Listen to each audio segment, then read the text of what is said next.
ஆடி மாசம் வந்தது வந்தது அன்பர் நெஞ்சம் பரவசமானது. ஆடி பாடி ஆலயம் போவோம் பாளையம் நாம் தேடி.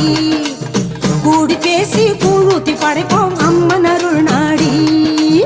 ஆடி மாசம் வந்தது வந்தது அன்பர் நெஞ்சம் பரவசமானது. ஆடி பாடி ஆலயம் போவோம் பாளையம் நாம் தேடி.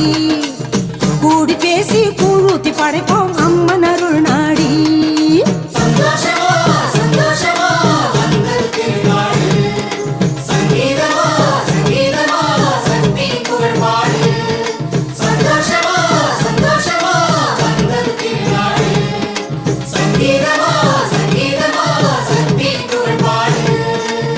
ஆடி மாசம் வந்தது வந்தது அன்பர் நெஞ்சம்